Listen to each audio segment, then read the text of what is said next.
Hello, my name is Alex, and this is my story. When I was young, I thought life was easy and simple. My father had money, so I did not worry and did not study well. I thought I had everything I wanted and don't want to work. If I want anything, I asked my father, and he bought it for me. My friends told me to plan for the future, but I laughed. Why should I work? Why should I worry? I took it for granted. My father had money, and that was enough. Every morning, I woke up late. I had breakfast in bed. I watched television for hours. Sometimes, I went out with friends. We ate at the best and expensive restaurants. We wore expensive clothes. We drove fast cars. Life was easy and fun. I thought it would always be like this. I never thought about money. I never thought about work. When I wanted to travel, I traveled. When I wanted new clothes or shoes, I brought them. When I wanted a new phone, I got the best one. My father paid for everything that I wanted. I did not think about how he worked. I did not ask him about his business. I only enjoyed my life. I only thought about today. I never thought about tomorrow. One day, my father called me. He looked serious. He told me to sit down. He said, "Son, we need to talk." I smiled and said, "Yes, father." But his face did not change. He was not happy. He was not joking. I felt a little nervous, but I did not know why. My father was always kind. He never said no to me. But that day, something was different. He took a deep breath and looked at me. "You are not a child anymore," he said. "You must think about your future." I laughed and said, "Father, I have everything I need." He shook his head. "No, my son, you have everything because I work hard. But life is not always easy. One day, things may change." I did not understand. I thought he was worrying for no reason. I smiled and said, "Do not worry, Father, nothing will change." He did not smile back. He looked at me for a long time. Then he said, "We will see." I did not know what he meant. I thought he was just in a bad mood. I stood up and left the room. I did not think about his words. I went out with my friends. I laughed. I spent money. I did not know that my life was about to change. The next morning, I woke up late, as always. I stretched and picked up my phone. There were many messages from my friends. They wanted to go out. I smiled and got ready. I wore my best clothes, sprayed expensive perfume, and walked downstairs. But when I reached the living room, I saw my father again. He was waiting for me. His face was serious. "Sit down," he said. I sighted and sat. "Father, I have plans," I said. He did not care. He looked straight at me. "You are not a boy anymore," he said. "You must learn about life." I rolled my eyes. "Father, I know about life," I said. He shook his head. "No, you do not," he said. Then he said something strange. "Come with me." I followed him outside. He walked to his car. I did not know where we were going. He did not say a word. I sat next to him, confused. He started driving. The city looked different that morning. I saw people walking fast. I saw workers cleaning the streets. I saw men selling food on the side of the road. I never looked at these things before. That day I noticed. After some time, my father stopped the car. We were in a part of the city I had never visited. The buildings were old. The streets were not clean. People looked tired. My father pointed at a man selling fruit. "Look at him," he said. "He wakes up early in the morning. He works every day long. He does not rest. He does not complain. He works hard to feed his family." I did not say anything. Then my father showed me a small shop. Inside, an very old woman was sewing clothes. She has been working for 50 years. He said, she does not have much money, but she works hard every day. I looked at the woman. She was tired, but she did not stop. She kept working. I had never seen people like this before. I had never thought about them. My father looked at me. You see now, he asked. Life is not easy for everyone. Some people work hard every day, but you, my son, have never worked a single day. I felt strange. I wanted to say something, but I did not know what to say. I looked away. For the first time in my life, I felt small. I felt different. Something inside me had changed. We got back into the car. My father did not speak. He just drove. I sat quietly, thinking about the man selling fruits, and the woman sewing the clothes stayed in my mind. I had never thought about people like them. I had never thought about work. I always thought my life was easy, but now I felt different. I did not know why. After some time, my father stopped the car again. This time, we were in front of a large building. It was his office. I had been there before, but I never stayed long. I only visited when I needed money. My father got out. Come, he said. I followed him inside. The office was busy. People were walking fast. Phones were ringing. Papers were everywhere. My father took me to his office. He sat down and looked at me. Do you know what I do every day? He asked. I shrugged. You work? I said. He nodded. Yes, but do you know how hard I work? I stayed quiet. He continued. I wake up early. I make big decisions. I solve problems. I take care of this company, and I do all of this for you. I looked around the office. I saw tired workers. Some were writing reports. Some were making calls. Some looked stressed. I never thought about these things before. I only saw the money my father gave me. I never saw how he earned it. I felt something strange inside me. It was guilt. Then my father handed me a small notebook. From tomorrow, you will work here, he said. I laughed. Me and work? I asked. He did not laugh. Yes, he said. You will start from the bottom. You will learn. I was shocked. But I don't need to work, I said. My father shook his head. You do, he said, because one day I will not be here. And then what will you do? I did not know what to say. I had never thought about life without my father. I had never thought about the future. I had never thought about anything except my own comfort. But now I had no choice. My father had decided tomorrow my life would change. Tomorrow I would start working for the first time in my life. The next morning I woke up early. It felt strange. I was used to sleeping late, but now I had to work. I got dressed and went downstairs. My father was waiting for me. He gave me a small bag. Your lunch, he said. I looked at him in surprise. Lunch? Can't I eat at the restaurant? I asked. He shook his head.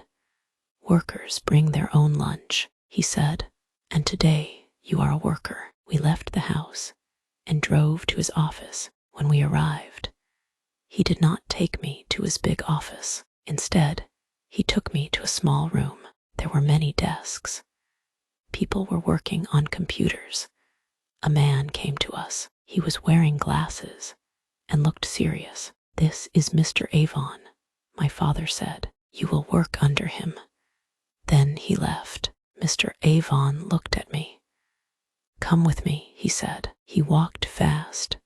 I followed him. He gave me a chair and a small desk. You will check these papers, he said. He put a big stack of papers in front of me. Look at the numbers. Find mistakes. Mark them. I stared at the papers. There were so many. All of them. I asked. Mr. Avon nodded. Yes, and work fast. I sat down and started. At first, it seemed easy, but after an hour, my head hurt. The numbers looked the same. My eyes felt tired. I wanted to stop, but I couldn't. Everyone around me was working. Nobody was resting. Nobody was talking. It was not like my old life. This was different. This was work. At lunchtime, I was exhausted. I opened my lunch bag. It was simple food. No fancy dishes. No expensive drinks.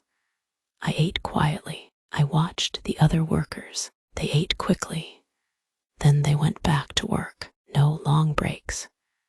No fun conversations. Just work. I missed my old life. I missed my freedom. But I also felt something new. I felt respect. These people worked hard every day, and now I was one of them. The afternoon was even harder. My back hurt from sitting. My hands were tired from writing. I wanted to stop. I wanted to go home, but I couldn't. Mr. Avon came to my desk. He checked my work. He found mistakes. Do it again, he said. I sighed. I wanted to argue, but I didn't. I just nodded and started again. When the day finally ended, I felt different. I was tired, but something inside me had changed. For the first time, I understood how hard people worked. For the first time, I understood that money did not come easily. As I walked out of the office, I saw my father waiting for me. He did not ask me how my day was. He only smiled, and for the first time in my life, I smiled back. Not because life was easy, but because I had earned that smile. The next day, I woke up early again. My body was hurting.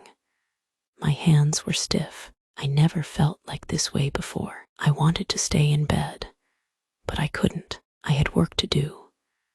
I got dressed and went downstairs. My father was already at the table. He looked at me and smiled. Good, he said, but it felt different. It felt like he was proud. Then we left for the office. When I arrived at the office, Mr. Avon was waiting. He did not smile. You were slow yesterday, he said. Work faster today. I wanted to say something, but I didn't. I just sat down and started doing the work. The papers were in front of me again. The numbers were waiting. My head still hurt. My back still ached, but I couldn't stop and kept working. By noon, I finished my task. Mr. Avon checked my work. He found some mistakes. Good, he said. That was all. Just one word. But it felt good. It felt better than buying something expensive and wasting money. It felt better than wasting time with friends. It felt like I had done something great and real. I never felt like this before. I never cared about work before, but now I did. I felt different and better. During lunch, I sat with other workers. They talked about their families. They talked about their problems. But they were happy. They laughed. They ate their lunch fast and went back to work. I listened to them. I never thought about people like them before. I never thought about what they went through. But now I was sitting with them. I was one of them. The afternoon was hard. Mr. Avon gave me more work. Let's see if you can handle this, he said. I wanted to say something or complain, but I didn't. I just nodded and started doing the work. I focused. I worked. The hours passed. My back hurt. My hands ached. My head ached. But I kept going. I wanted to prove that I too could do this work. I wanted to prove it to myself. At the end of the day, Mr. Avon looked at me. He did not smile, but he said, "Not bad. Just 2 words, that's all." But they meant a lot. I nodded and left the office. My father was waiting outside. He looked at me. Tired, he asked. I nodded. He smiled. Okay, he said. I understood now. I understood why he made me to work, and for the first time, I did not want to run away from work. I wanted to learn many more things. Days passed, then weeks and months. I worked every day. At first, it seemed difficult. My body hurt, my mind felt tired, but slowly I got better. I made many mistakes. I worked faster. Mr. Avon still did not smile, but he stopped complaining about my work. Sometimes he even said, "Good job." Those words felt amazing than any gift I ever received. I started to understand money. Before, I only spent it. Now, I saw how hard it was to earn. I watched how hard my father working. I saw him making big decisions. I saw him handling problems. I saw him taking care of the company. I never respected his work before, but now I did. He was not just a man with money. He was a man who built something with his own hands. One afternoon, my father called me to his office. He looked at me for a long time. Then he said, "You have changed a lot." I did not know what to say. He continued, "Before, you were lazy. You did not care about work, but now you understand." I nodded, and he was right. I was not the same person anymore. I felt different and stronger. Then my father had a surprise for me. He took out a small key from the drawer and gave it to me. "This is your office," he said. I was shocked. "My office?" I asked. He smiled and nodded. "You are ready for more responsibilities. You have worked very hard. Now it is time to take the next step." I took the key in my hand. It was small, but felt heavy. It was not just a key. It was trust towards the success. The next day, I moved to my new office. It was small, but it was my office. I had own desk, chair, and my own work. I was no longer just a worker. I was learning how to lead. It was not easy. I made many mistakes. I had bad days, but I did not give up. I kept learning. I kept working hard. I wanted to be like my father. I wanted to build something of my own. Looking back, I think of my old self and laugh. I thought life was easy. I thought money was just money, and it comes easily. But I was wrong. Life is too short to spend in negativity. So I have made a conscious effort to not be where I do not want to be. My father taught me that the only way you can make good at anything is to practice, and then practice some more. And now I am ready for the future, not because I have money, but because I have learned how to earn it. The ability to earn money provides a new motivation, direction, or purpose. Thanks for watching and listening to my story. Hope you enjoyed it. Don't forget to like and subscribe our channel Storytime with Anita.